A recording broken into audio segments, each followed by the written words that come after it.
Di hamparan tanah Jawa bagian timur, terbentang sebuah daerah yang subur dan kaya akan sejarah, dikenal dengan nama Lumajang. Daerah ini bukan sekadar sepetak tanah, melainkan saksi bisu perjalanan panjang peradaban, dari kerajaan-kerajaan kuno hingga terbentuknya sebuah kabupaten yang mandiri. Kisah Lumajang adalah jalinan antara mitos, legenda, dan fakta sejarah yang terukir dalam prasasti, naskah kuno, serta tradisi lisan yang diwariskan turun-temurun. Mari kita selami bersama alur waktu yang membentuk Lumajang seperti yang kita kenal sekarang.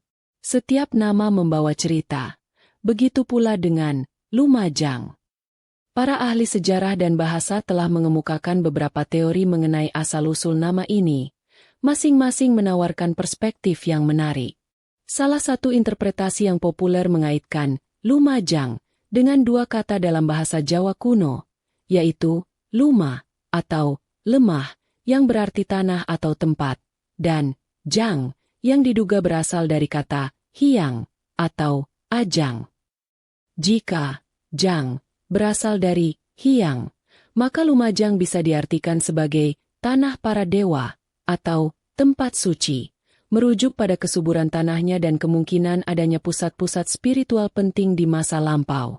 Gunung Semeru yang menjulang agung di wilayah ini dianggap sebagai paku bumi dan tempat bersemayamnya para dewa, tentu memperkuat interpretasi ini.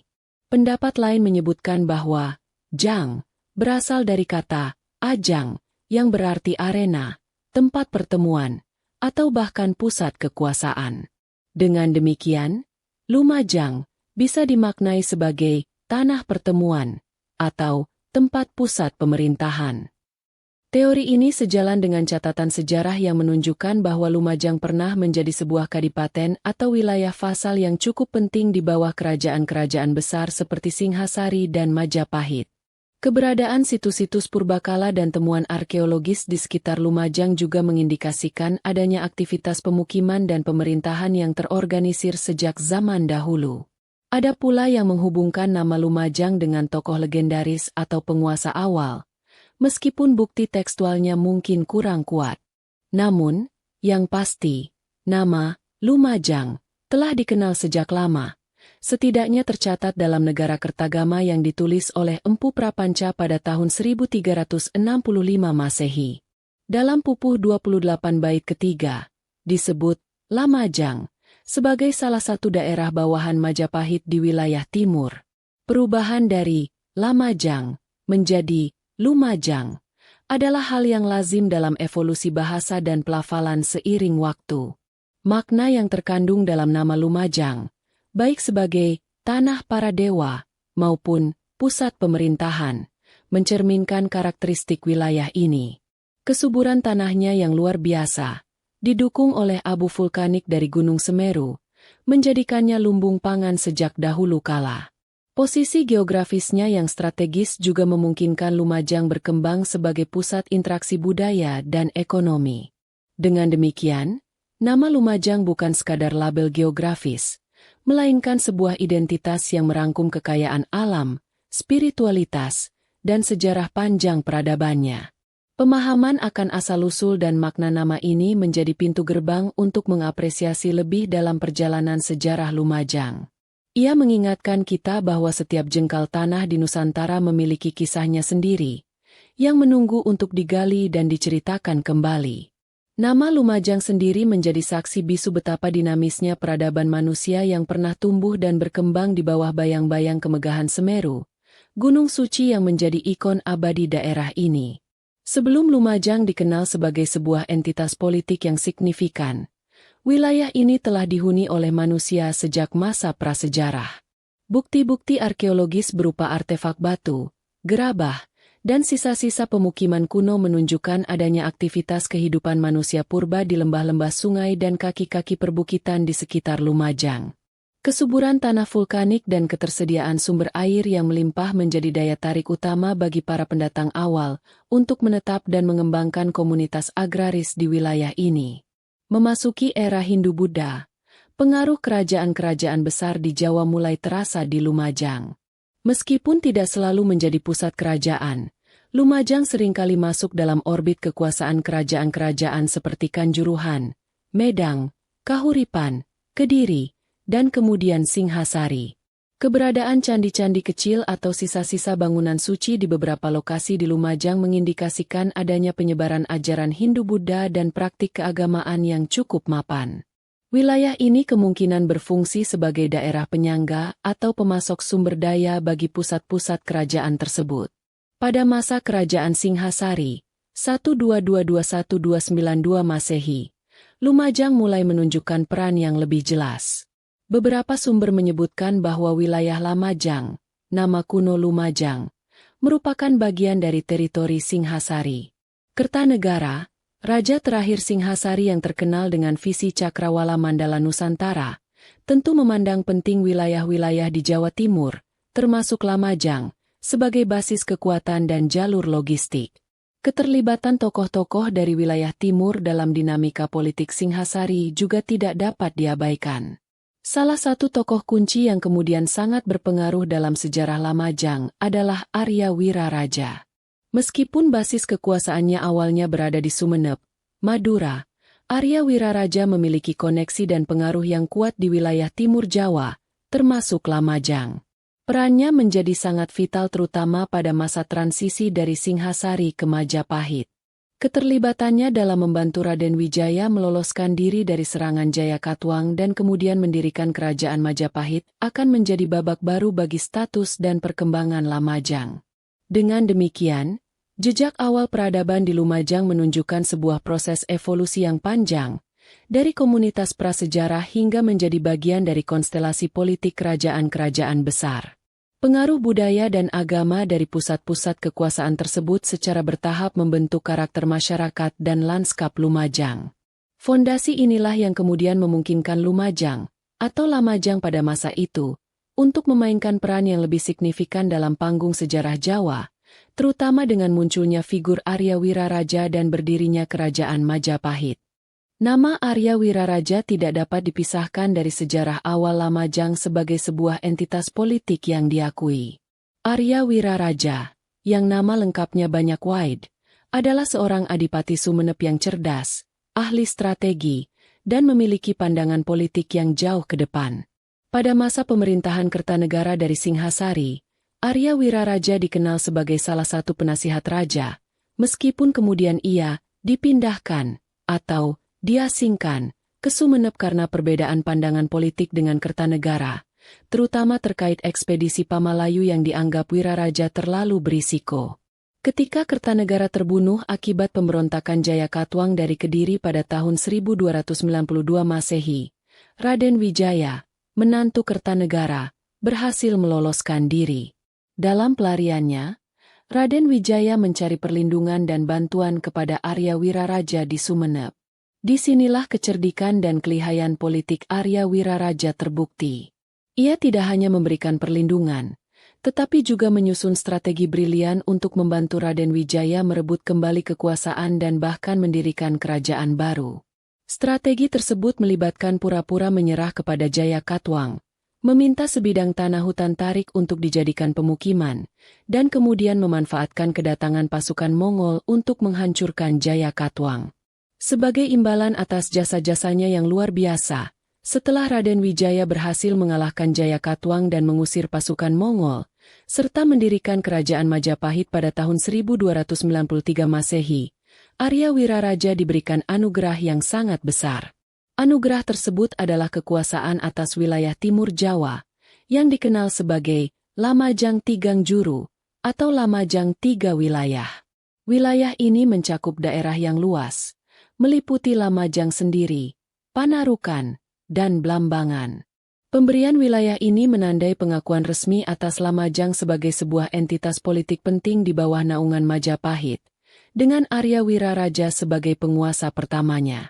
Dengan status barunya ini, Lamajang di bawah kepemimpinan Arya Wiraraja mulai berkembang pesat. Arya Wiraraja membangun pusat pemerintahan, mengatur administrasi wilayah, dan mengembangkan potensi ekonomi daerahnya. Ia dikenal sebagai pemimpin yang bijaksana dan cakap, mampu menjaga stabilitas dan kemakmuran wilayah kekuasaannya. Pembentukan Lamajang sebagai kadipaten atau negara bagian Majapahit di bawah Arya Wiraraja menjadi tonggak sejarah yang sangat penting, karena inilah awal mula Lamajang memiliki otonomi dan identitas politik yang jelas dalam konstelasi kekuasaan di Jawa. Peran Arya Wiraraja tidak hanya berhenti pada pendirian Lamajang. Keturunannya, seperti Nambi, juga memainkan peran penting dalam dinamika politik awal Majapahit, meskipun kisah Nambi berakhir tragis. Namun, warisan Arya Wiraraja dalam meletakkan dasar-dasar pemerintahan di Lamajang tetap dikenang. Ia adalah arsitek utama yang mengubah Lamajang dari sekadar wilayah geografis menjadi sebuah kekuatan politik yang diperhitungkan di ujung timur Jawa, dan namanya terukir abadi dalam sejarah Lumajang. Penentuan hari jadi sebuah daerah seringkali merujuk pada momen historis yang dianggap sebagai titik awal berdirinya, atau diakuinya eksistensi daerah tersebut. Untuk Kabupaten Lumajang, penetapan hari jadinya didasarkan pada serangkaian kajian sejarah yang mendalam, dengan salah satu rujukan pentingnya adalah Prasasti Kudadu. Prasasti Kudadu, yang berangkat tahun 1216 Saka atau 1294 Masehi, dikeluarkan oleh Raden Wijaya setelah ia berhasil mendirikan kerajaan Majapahit. Prasasti ini berisi tentang pemberian status sima, tanah perdikan bebas pajak, kepada desa Kudadu dan beberapa desa lainnya sebagai penghargaan atas jasa penduduknya yang telah membantu Raden Wijaya saat melarikan diri dari kejaran pasukan Jayakatwang. Dalam konteks sejarah Lumajang, Prasasti Kudadu menjadi penting karena secara eksplisit menyebutkan peran Arya Wiraraja dari Lamajang, disebut juga sebagai penguasa di wilayah timur atau Wetaning Jagat, dalam membantu Raden Wijaya. Prasasti ini mengukuhkan bahwa Arya Wiraraja adalah sekutu setia Raden Wijaya dan telah memberikan kontribusi signifikan dalam proses pendirian Majapahit. Sebagai imbalannya, Arya Wiraraja mendapatkan kekuasaan atas wilayah Lamajang Tigang Juru, yang menandai pengakuan formal atas Lamajang sebagai sebuah entitas politik di bawah Majapahit. Namun, penetapan hari jadi Kabupaten Lumajang tidak langsung merujuk pada tanggal dikeluarkannya Prasasti Kudadu. Setelah melalui berbagai seminar dan kajian oleh para sejarawan, budayawan, dan tokoh masyarakat, disepakati bahwa hari jadi Lumajang jatuh pada tanggal 15 Desember. Tanggal ini merujuk pada peristiwa penting lainnya yang berkaitan erat dengan Arya Wiraraja dan Lamajang, yaitu penobatan Nararya Kirana, putra Arya Wiraraja, sebagai Adipati Lamajang yang pertama. Menurut beberapa sumber dan interpretasi sejarah, peristiwa penobatan ini terjadi pada tanggal 15 Desember 1255 Masehi. Meskipun tahun 1255 Masehi ini lebih awal dari pendirian Majapahit dan Prasasti Kudadu, momentum ini dianggap sebagai titik awal pemerintahan yang terstruktur di Lamajang di bawah garis keturunan Arya Wiraraja.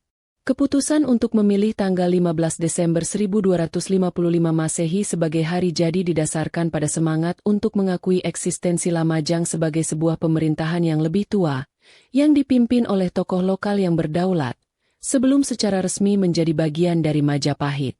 Nararya Kirana, yang juga dikenal dengan nama Menak Koncar-i, dianggap sebagai peletak dasar pemerintahan di Lamajang.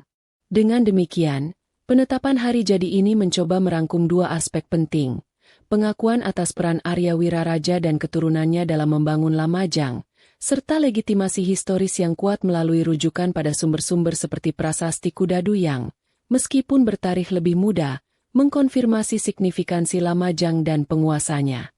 Perdebatan dan kajian mengenai tanggal pasti pendirian atau momen paling representatif untuk hari jadi sebuah daerah adalah hal yang lumrah dalam historiografi.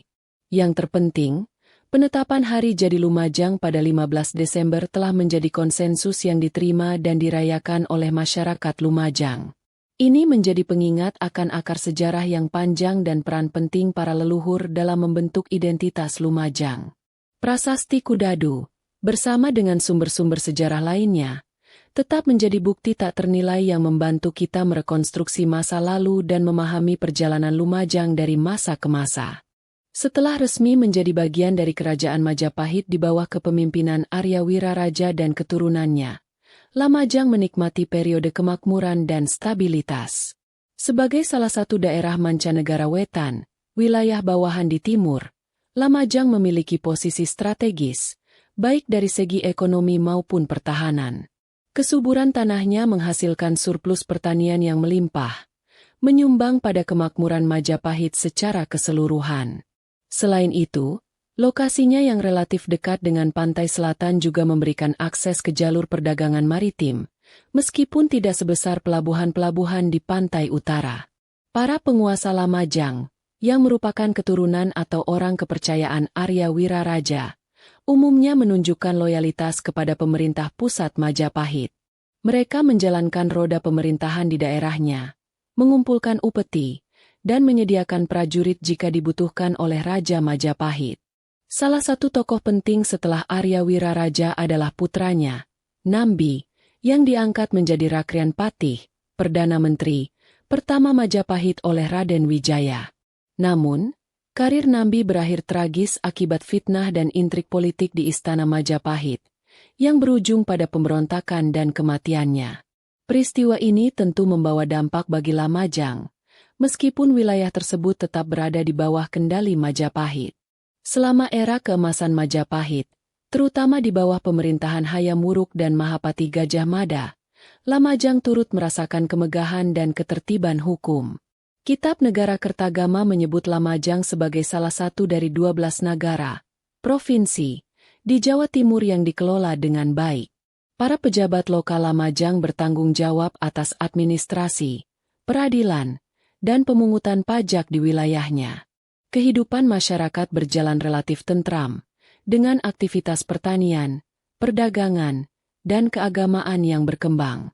Pengaruh budaya Majapahit, termasuk seni, arsitektur, dan sistem kepercayaan, juga meresap kuat di Lamajang. Namun, dinamika politik di pusat Majapahit tidak selalu stabil.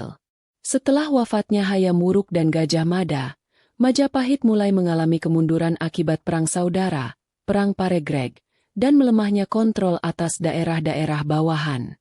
Dalam situasi seperti ini, penguasa-penguasa lokal seperti di Lamajang mungkin memiliki otonomi yang lebih besar atau bahkan mencoba melepaskan diri. Meskipun demikian, Lamajang tampaknya tetap menjadi bagian integral dari sisa-sisa kekuasaan Majapahit hingga keruntuhannya pada awal abad ke-16 Masehi. Warisan Majapahit di Lumajang dapat dilihat dari berbagai peninggalan arkeologis, seperti struktur candi, arca, dan keramik. Selain itu, tradisi lisan dan cerita rakyat di Lumajang juga banyak yang merujuk pada era Majapahit, menunjukkan betapa dalamnya pengaruh kerajaan besar ini dalam memori kolektif masyarakat. Periode Lamajang di bawah naungan Majapahit adalah babak penting yang membentuk karakter sosial, budaya, dan politik Lumajang, serta meletakkan dasar bagi perkembangan selanjutnya di era transisi menuju kekuasaan Islam. Seiring dengan meredupnya pamor kerajaan Majapahit pada abad ke-15 dan ke-16 Masehi, muncullah kekuatan-kekuatan lokal yang mencoba mengisi kekosongan kekuasaan atau mempertahankan otonominya. Di Lamajang, periode ini sering dikaitkan dengan dinasti atau tokoh-tokoh yang dikenal dengan gelar Menak. Salah satu figur yang paling menonjol dan sering disebut dalam tradisi lisan maupun babat adalah Menak Koncar. Meskipun detail historis mengenai Menak Koncar terkadang bercampur dengan legenda, ia diyakini sebagai penguasa Lamajang yang kuat dan berpengaruh pada masa transisi ini. Menak Koncar sering digambarkan sebagai keturunan dari Arya Wiraraja, atau setidaknya penguasa yang melanjutkan terah kepemimpinan di Lamajang.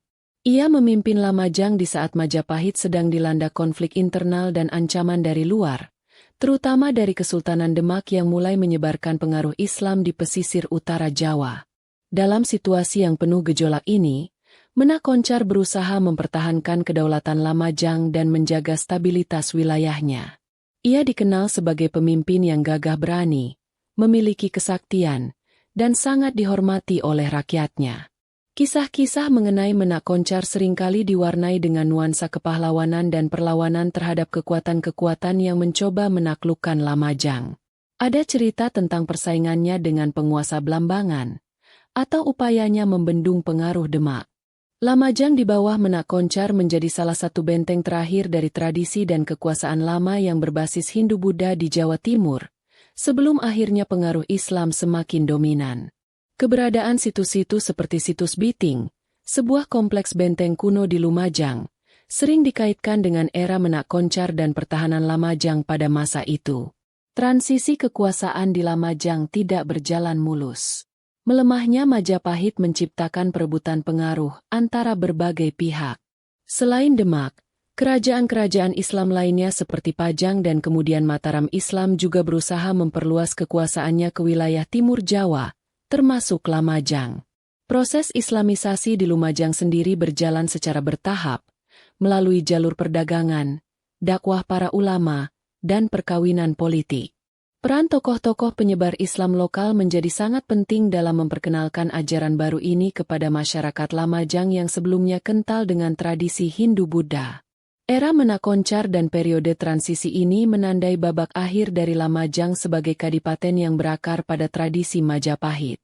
Meskipun kekuasaan politiknya akhirnya tunduk pada kekuatan Islam yang lebih besar, warisan budaya dan semangat perlawanan dari era ini tetap hidup dalam memori kolektif masyarakat Lumajang. Figur Menak Koncar menjadi simbol ketangguhan dan identitas lokal di tengah perubahan zaman yang besar, dan kisahnya terus diceritakan sebagai bagian dari kekayaan sejarah dan budaya Lumajang. Setelah melalui periode transisi yang penuh gejolak dengan melemahnya Majapahit dan munculnya kekuatan-kekuatan lokal seperti era Menak Koncar, wilayah Lumajang akhirnya jatuh ke dalam pengaruh kekuasaan Kesultanan Mataram Islam pada abad ke-17 Masehi. Sultan Agung dari Mataram, yang bercita-cita menyatukan seluruh Jawa di bawah panjinya, melancarkan serangkaian ekspedisi militer ke wilayah timur, termasuk Lumajang dan Blambangan. Penaklukan ini membawa perubahan signifikan dalam struktur pemerintahan dan tatanan sosial di Lumajang. Para penguasa lokal diangkat sebagai bupati atau adipati yang tunduk kepada Sultan Mataram. Di bawah kekuasaan Mataram, sistem administrasi feodal Jawa semakin mengakar di Lumajang. Para bupati memiliki kewajiban untuk menyerahkan upeti, menyediakan tenaga kerja, dan mengirimkan pasukan jika diminta oleh pusat kekuasaan Mataram. Meskipun demikian, pengaruh budaya Jawa Tengah dari Mataram juga turut memperkaya khazanah budaya Lumajang, terutama dalam hal bahasa, seni, dan adat istiadat. Proses Islamisasi juga semakin intensif di bawah naungan Mataram, dengan didirikannya masjid-masjid dan berkembangnya lembaga-lembaga pendidikan Islam. Namun, kekuasaan Mataram atas Lumajang tidak berlangsung lama tanpa gangguan. Pada akhir abad ke-17 dan awal abad ke-18 Masehi, Verenigde Oostistche Compagnie, VOC, kongsi dagang Belanda, mulai menancapkan pengaruhnya di Jawa. Melalui serangkaian perjanjian dan intervensi militer dalam konflik internal Mataram, VOC secara bertahap berhasil menguasai wilayah-wilayah pesisir dan akhirnya juga daerah pedalaman. Lumajang, seperti banyak daerah lain di Jawa, akhirnya jatuh ke tangan VOC dan kemudian pemerintah Hindia Belanda setelah VOC bangkrut pada akhir abad ke-18 Masehi. Memasuki era kolonial Belanda, Lumajang mengalami transformasi besar-besaran. Pemerintah kolonial menerapkan sistem administrasi baru yang lebih terpusat dan birokratis. Lumajang dijadikan sebuah kabupaten, Regentskap, dalam struktur pemerintahan Hindia Belanda. Eksploitasi ekonomi menjadi fokus utama pemerintah kolonial. Tanah-tanah subur di Lumajang dimanfaatkan untuk perkebunan tanaman komoditas ekspor seperti tebu, kopi, dan tembakau, terutama melalui sistem tanam paksa, kultur stelsel, pada abad ke-19 Masehi. Pembangunan infrastruktur seperti jalan raya, jembatan, dan jalur kereta api juga dilakukan untuk mendukung kelancaran transportasi hasil bumi. Meskipun pembangunan infrastruktur membawa beberapa kemajuan, kehidupan rakyat Lumajang di bawah penjajahan Belanda umumnya penuh dengan penderitaan dan penindasan. Kerja paksa, pajak yang tinggi, dan perampasan tanah menjadi hal yang lumrah. Namun, di tengah tekanan tersebut, semangat perlawanan dan nasionalisme mulai tumbuh. Tokoh-tokoh lokal dan ulama memainkan peran penting dalam menjaga identitas budaya dan agama, serta mengobarkan semangat perlawanan terhadap penjajah, meskipun seringkali dalam bentuk perlawanan pasif atau gerakan-gerakan sosial keagamaan. Era kolonial ini meninggalkan luka sekaligus pelajaran berharga bagi masyarakat Lumajang dalam perjuangan menuju kemerdekaan. Proklamasi Kemerdekaan Indonesia pada tanggal 17 Agustus 1945 Masehi menjadi titik balik bagi seluruh rakyat Indonesia, termasuk masyarakat Lumajang. Semangat untuk melepaskan diri dari belenggu penjajahan berkobar di setiap sudut daerah. Namun, perjuangan belum berakhir. Belanda, dengan bantuan sekutu, berusaha untuk kembali menguasai Indonesia. Lumajang pun menjadi salah satu medan pertempuran dalam perang mempertahankan kemerdekaan yang berlangsung antara tahun 1945 hingga 1949 Masehi. Banyak putra-putri Lumajang yang gugur sebagai pahlawan dalam perjuangan fisik melawan agresi militer Belanda. Setelah pengakuan kedaulatan Republik Indonesia pada akhir tahun 1949 Masehi, Lumajang secara resmi menjadi bagian dari Provinsi Jawa Timur. Sebagai sebuah kabupaten, Lumajang mulai menata kembali pemerintahan dan kehidupan masyarakatnya. Tantangan pembangunan di awal kemerdekaan sangat besar, mulai dari pemulihan ekonomi, pembangunan infrastruktur yang rusak akibat perang, hingga peningkatan kualitas sumber daya manusia melalui pendidikan dan kesehatan. Para pemimpin daerah dan tokoh masyarakat bahu-membahu untuk membangun Lumajang yang lebih baik. Dalam perjalanannya sebagai bagian dari Republik Indonesia, Lumajang terus mengalami perkembangan di berbagai sektor. Sektor pertanian tetap menjadi tulang punggung perekonomian, dengan komoditas unggulan seperti padi, tebu, buah-buahan, terutama pisang, dan sayuran. Potensi alamnya yang indah, termasuk Gunung Semeru, Ranu Kumbolo, berbagai air terjun, dan pantai selatan, mulai dikembangkan sebagai destinasi wisata yang menarik. Pemerintah daerah berupaya meningkatkan infrastruktur pariwisata dan mempromosikan keindahan alam serta kekayaan budaya Lumajang kepada dunia luar. Di bidang sosial budaya, masyarakat Lumajang terus menjaga dan melestarikan tradisi serta kearifan lokal yang diwariskan oleh para leluhur. Kesenian seperti jaran kencak, glipang, dan berbagai upacara adat tetap hidup dan menjadi bagian dari identitas budaya Lumajang. Tantangan modernisasi dan globalisasi dihadapi dengan upaya untuk menyeimbangkan antara kemajuan zaman dan pelestarian nilai-nilai luhur. Pembangunan sumber daya manusia melalui peningkatan akses dan kualitas pendidikan serta layanan kesehatan juga menjadi prioritas utama pemerintah daerah. Kini, Kabupaten Lumajang terus berbenah dan berinovasi untuk menjadi daerah yang maju, sejahtera, dan berdaya saing, tanpa melupakan akar sejarahnya yang panjang dan kaya. Semangat para pendahulu, dari era Arya Wiraraja, Menak Koncar, hingga para pejuang kemerdekaan, menjadi inspirasi bagi generasi sekarang untuk terus berkarya dan memberikan yang terbaik bagi tanah kelahiran mereka. Lumajang, dengan segala potensi dan tantangannya, menatap masa depan dengan optimisme, berbekal warisan sejarah yang agung dan semangat gotong royong masyarakatnya. Demikianlah kisah ini diceritakan. Segala kebenaran detailnya kita kembalikan kepada Allah, Tuhan pemilik kisah kehidupan.